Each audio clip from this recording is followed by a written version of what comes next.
program yun. Kaya kinat nga po ninyo eh. Sabi ko, dito kayo sa susunod ha. Excited ka, ha? Excited ka kay Sir, ha? Yun lang, may last pa eh. Ito ha. Kaya inuna si Oo, Senator ano kasi mamaya, mananawa rin kayo kay ano. Hindi nyo dapat pagsawaan ng informasyon na para sa mas makaka-benefit kapag sa laranganin. Yes po, tama. At kailangan malaman ng taong bayan lahat ng ito dahil marami pong umiiyak magpahanggang ngayon na hindi nalulutas ang problema. Yung pala, nakalatag lang ang solusyon dahil isa yun sa benepisyo na nararapat na makuha nila. Diba? Correct. Tulad nyo, ma'am, hindi ninyo alam. Diba? Vlogger pa kayo. Diba? So, iba lang may alam. At tandaan niyo yung lagi natin sinasabi rito sa kapiyan sa PDP. Mga kababayan, wala pong bayad magtanong. May pakapilipi pa at pinakay. So, huwag kayong mamimik. Mahirap magdulungan tayo tapos umiiyak tayo sa likuran. So, ngayon po, nailatag na ng gusto, kompleto, pero meron tayong gusto talagang bigyan din ng ating pambotihing Secretary Bello.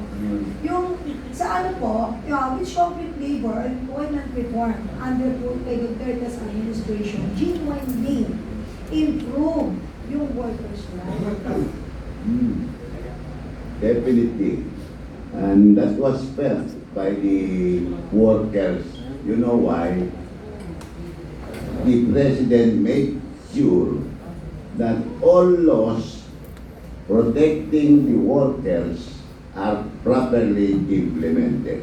Yun ang importante kasi kasama maraming mga batas yan na tumutulong, nagproprotekta sa mga manggagawa, pero hindi naman ini-implement ng mga tao sa gobyerno, lalo-lalo na yung mga opisyales ng Department of Labor. Pagdating sa mga batas, okay yung mga batas. Ang problema lang, yung implementation. Kaya dapat yung ang tutukan ninyo. So kaya yung sinasabi ko, inspection. Siyempre yung mga labor inspectors, pagpunta nila sa mga business establishment, hindi nila tinitignan yung maling ginagawa ng management. Di ba? Pag-report nila kay Secretary so-and-so, Sir, okay doon sa department ng ganito, okay doon. Pero hindi tama. Hindi ini-implement. Kaya halimbawa sa van, pupunta kayo ngayon sa van, sa SM Mega Mall, tingnan nyo nga kung yung mga sales yun, naka one inch pa, tingnan nyo.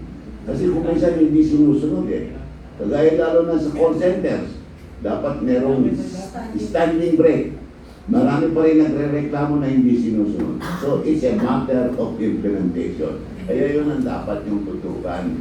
Kayong mga vloggers dyan ang trabaho nyo. Pag may nakita. Hanggang may nakita kayo, ilabas nyo. Kayo pa naman yung pwede kontrolin. Sa mga bangko sir, sa inyo rin kay Tatay Digong yung breastfeeding meron meron nakalaan na. Ate sinama na rin Mabuti na banggit mong bangko Meron din OFW Bank Meron nga, sir. Oo, ayun, Yan sa may logo. OFW Bank. Gawa rin ni Digong yan. Yung President Digong. OFW Bank. Secretary, tuloy-tuloy na natin Ano pong sector or which sector of workers remains structurally disadvantaged despite the administration's policies?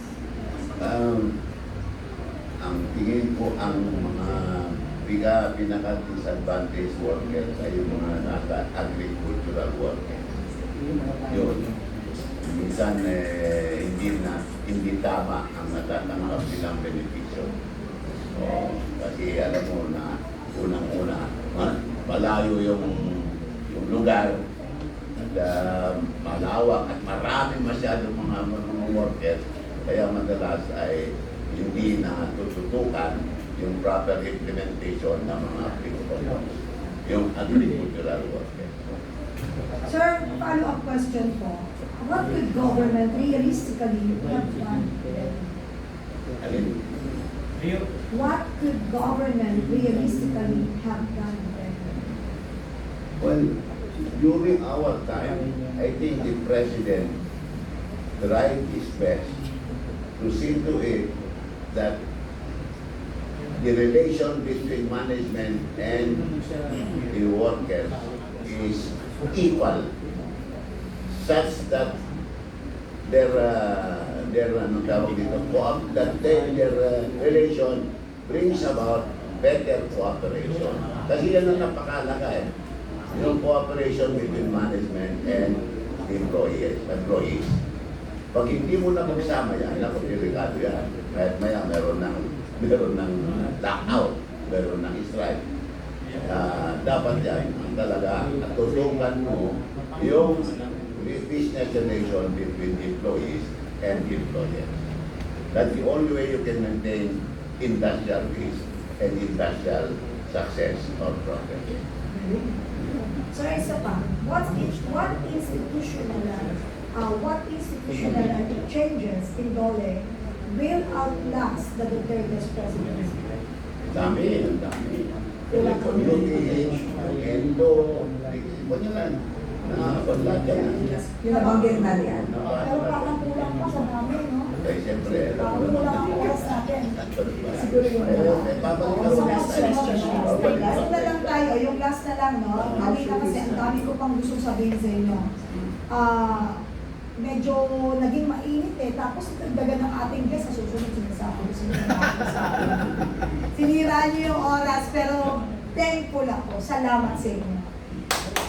Secretary last, but not the least, how should? Bakit ako marami po yan? Mag-iwag kalala. Gusto ko po yan sa amin. Secretary How Bilio, kung should sino to?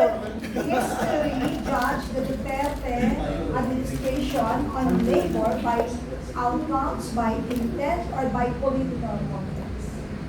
By outcome, kaya nga, yung sinabi ko nga, yung administration of President Duterte in terms of labor is yung number one is the industrial.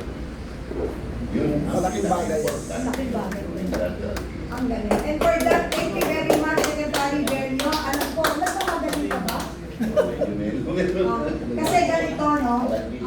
Bibigyan ko po kayo, kung nagmamadali kayo, para i-turn naman natin ang table kay Chairman Greco Belica, pwede na po kayo magsalita ng uniform.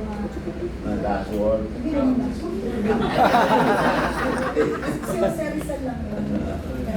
Well, una-una, nagpapasalamat ako kay Penny at saka kay Beth.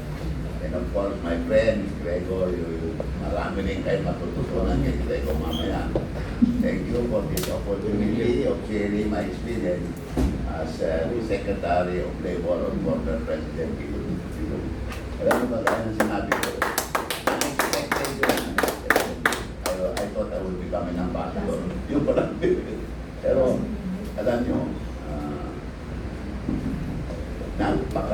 napaka-outstanding yung performance ni President, not only in terms of labor, but in all other aspects of governance. Ang pinaka-importante yan ay yung kanyang anti-corruption. Alam niyo ba na si Pangulong Duterte, The best. pag naka-amo